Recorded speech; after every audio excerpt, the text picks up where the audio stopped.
I'm at the cottage. I had to say it. You can't start off a video about Heated Rivalry and literally in a cottage and not say it. It had to be done.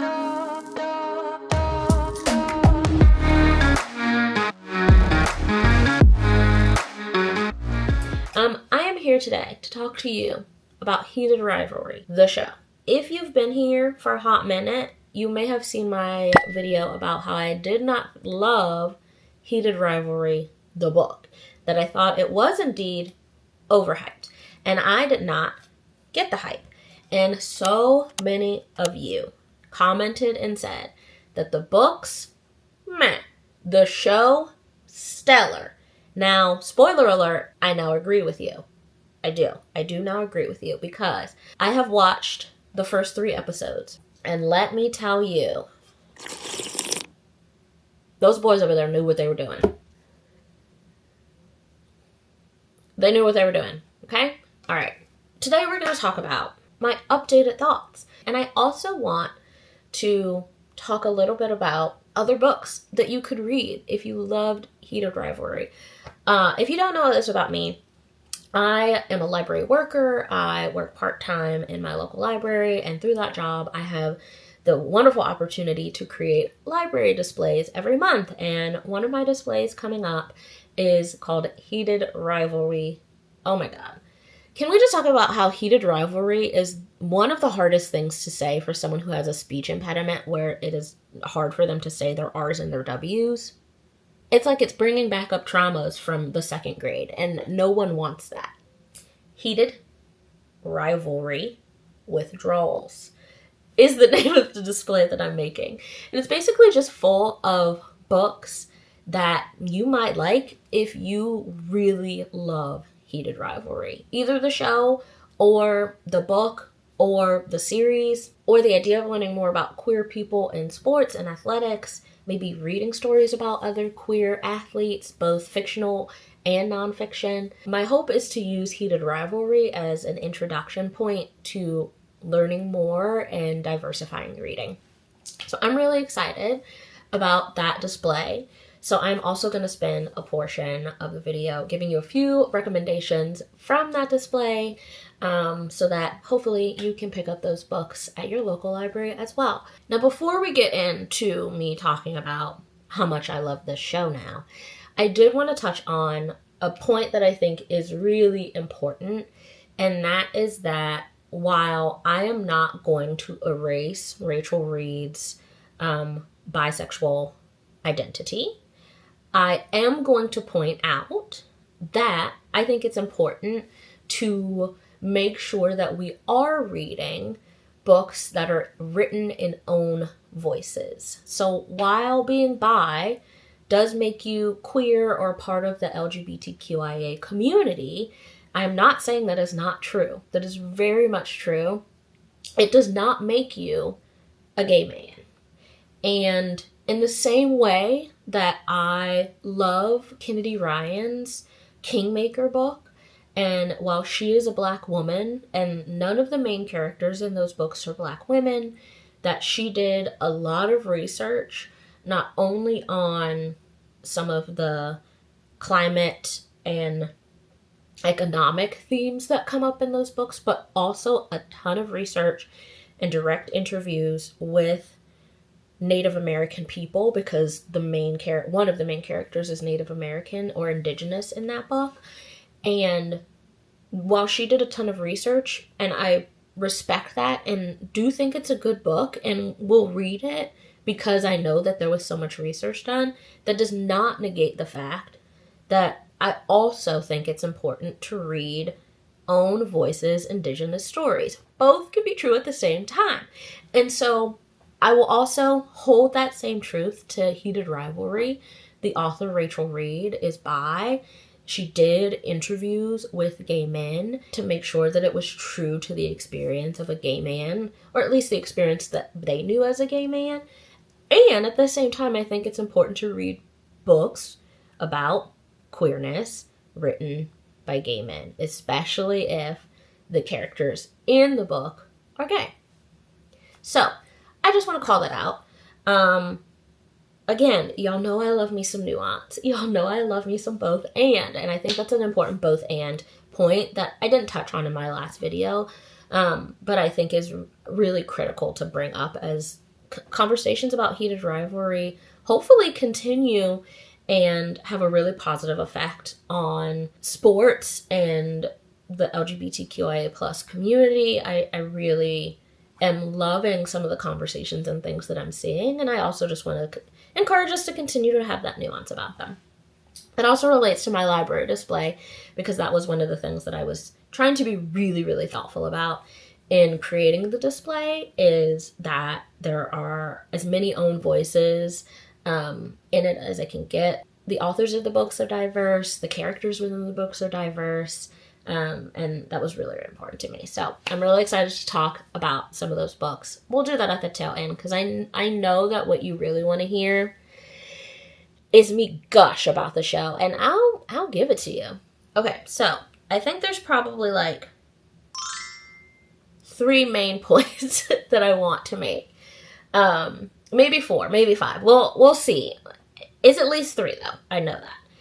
I think the way that they interpreted the book on to screen did it more justice than I think the book did itself. Like, I understand now that this book needed to be visually seen, and maybe it was just the genius of Jacob Tierney or the actors or anyone and everyone involved in making this show, but it was so thoughtful and so beautiful in so many ways. And I think it's because they really used all of the senses to help you understand and feel this story. And I think that is both a beautiful thing about books and writing, and a really hard thing about books and writing, is that it really expects the reader to visualize and put all of their senses around just reading the written word. And that's a lot of pressure on both the reader and the author to convey a message, and the reader to absorb the message and interpret it in the way that the author intends. And as I mentioned in my last video, I think that the book had a lot of gaps in that process, and I didn't feel super connected to the story, but the show had me feeling connected. I'll tell you what. I thought that the filming was exquisite. The close-ups, the tight shots, the panning. I have seen someone on social media kind of talk about some of the production and direction choices that were made. I'll try to link them on the screen if I can find it again. That it's just so interesting. Like, even the scene at, I think it's after they do the draft, the party, where it's Shane's family and Ilya's like conversation up on the balcony, and you just see Shane facing the camera, and like it's not following the conversation around him. Like, that was a directional choice. Like, it was just so thoughtfully done, and in that moment I got the sense so clearly that Shane's like in his own world thinking about this, and everything around him is just happening. And then the connection, them locking eyes, Shane and Ilya, and then you go to Ilya's perspective, like, just so amazing. And I also really loved that they used some of the how they shot different scenes to create parallels. So I think it's at the first episode, they have the handshake scene where like the 2 teams after the game are coming and they're all giving handshakes. And you see it from above, and you see the kind of lines moving, and then you see it from the side, and Ilya says something to Shane, and then at the end Shane says something to Ilya. And I think it's just those like little small moments that create the connection between in this instance, episodes or moments in the series that I just don't think that the book did a good job doing. So I absolutely adored how some of those elements really came together in the show. And the lighting. My God, guys. Like, it was just so well done. You really see, like, even small moments of lighting, like spotlights where right before the gym scene where Shane and Ilya are on their bikes and they're kind of like silently competing with each other. You see Shane in his hotel room and the whole room is dark and there's just this one like lamp that creates a spotlight on him. And I just got so much even from those small moments, you know, like, again, like, Shane is just in this world, in this bubble, and around him, everything is just happening. It's like this isolated moment, this important isolated moment is then further highlighted as he kind of is like then propelled into this love story with Ilya, who's a man and who he's never thought about being in a gay relationship as being something that like might be part of his life, and certainly not with the person who's about to become like his rival. So it was so wonderful to actually see the things that you all were telling me about in action and how much that really translated into a story. And then I also loved how the show translated so much directly from the books. Like even finding ways to not only include like actual dialogue, but like quotes and things from the actual writing, not that like a character said necessarily out loud, but just like just to bring it into the show in such a tangible way is so creative and so cool. Like Shane typing out, "We didn't even kiss," in the text message. I got it. Like, I know that y'all were up in arms about that, like, in a good way, like, in a, like, oh my God, hot and bothered kind of way, when the show first came out. And when I read it in the book, I was like, it kind of bothers me that they didn't kiss. Like, I don't think that's hot. But I get what you're saying after watching the show. Like, I don't think it's hot. Still, like, that perspective still stands for me personally. Like, I don't think that is hot. Like, by that point in the story for me, I'm like, can y'all get some emotional connection that you actually talk about? Please. But the way that it was incorporated into the show, I think, was really strong, and that it showed this tipping point so clearly in how Shane is now struggling with the lack of that continuous emotional connection. It's just been like years of sexting at this point and meeting up secretly here and there, you know, maybe a few times a year. And it became much more clear to me that in the same way that it was a tipping point in me as the reader's brain on like, okay, I'm ready for the emotional connection. I have been for some time, but I'm like, where is it? Is it in the room with us at all?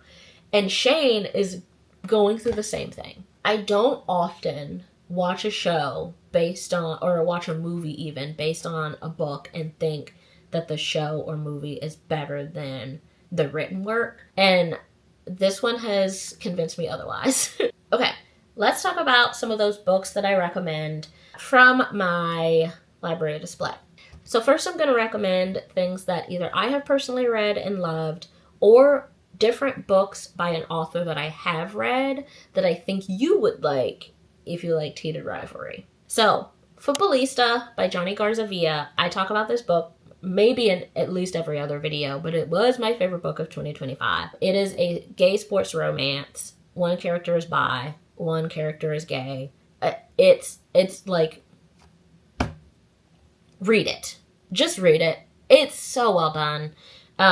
This one is in a soccer world and not a hockey world, but my God, y'all, it's such a good book. Just read it and then come back and thank me, okay? Something Wild and Wonderful by Anita Kelly, another really great book. This one is about hiking the Pacific Crest Trail, I think, Pacific Coast Trail, the PCT. It's this really long trail out in the west of America, and it's crazy to even think about wanting to do it, but these two people do it, and they fall in love in the process, so hey, more power to them. It Had to Be Him is another one. I've started this book. I have not finished it, but I really, really loved it, and I know that it's really beloved. And I also heard this author speak on a panel at the Columbus Book Festival, and they were a hoot and a half. So I just would be remiss to not include the book in this recommendation list. Sword Crossed is a sword fighting gay romance that I really, really enjoyed. I read this last year, I believe. Really good. A Gentleman's Gentleman by T.J. Alexander. I have not read this one, but I have read a couple books by T.J. Alexander and have loved them so much. So I'm going to need you to read this one, come back and let me know how it is and if I need to add it to my list. A Dash of Salt and Pepper by Kosoko Jackson. This one I read a few years ago, but if you like the cooking for other people, the tuna melt in the smoothie aspect of things, this is a good one for you. Chef. I Think They Love You by Julian Winters. This one, they were also on that panel that I mentioned earlier at the Columbus Book Festival. And I love the authors. Johnny Garzavia was also there. It was just the best panel for me. I had a great time. Outdrawn by Deanna Gray. I have read Sunny Disposition by Deanna Gray. Loved it. I have not read Outdrawn, but this one's very well known. I think it's a rivals to lovers story with two artists. Then I've got, I think, two for you that friends have recommended. So they have said to read The Prospects and also Crash Test. Crash Test I know is F1, I believe, and The Prospects I think is baseball. Then the last category I'm going to give you some suggestions from is nonfiction books. I think it's really important that as you potentially enter into a new space, that you learn about its history and that you can be an informed ally and not just an ally that gets to enjoy maybe the love of two people without also understanding the hardships and kind of the journey to get to that love, both within their own story but also historically. So, a few nonfiction for you. Let Us Play. Boys Like Us, gay writers tell their coming out stories. Again, Own Voices. I think that that's really important. Hush Child. And then Athlete is a Gender, True Stories of LGBTQ plus people in sports is the last one I'll recommend here. But this is just a few of, I think, at least over 50 different books that I will have on this display. And I will also link in the description a list of all the books that are part of this display that I've researched to include. It is through Bibliocommons, which is the system that most libraries use. So you can find that link in the description, go to Bibliocommons, see it, and it should also potentially link up to your library and show you which ones are available at your local library. So yeah, I am loving that I'm in this Heated Rivalry world now. I'm loving the conversations that this series have this series have started, and that it has brought me so many new people to talk to about. So yeah, let's keep the conversation going. Let me know if you agree or disagree with any of my points. I like to have, not debate, but just open dialogue and discussion about things. I'm also happy to be proven wrong sometimes. So if you have a differing opinion, let me know that down in the comments too. And definitely let me know if you read any of the books on that recommended list. All right, my friends, I have yapped long enough, as I usually do. So I will see you in the next one. Okay, bye.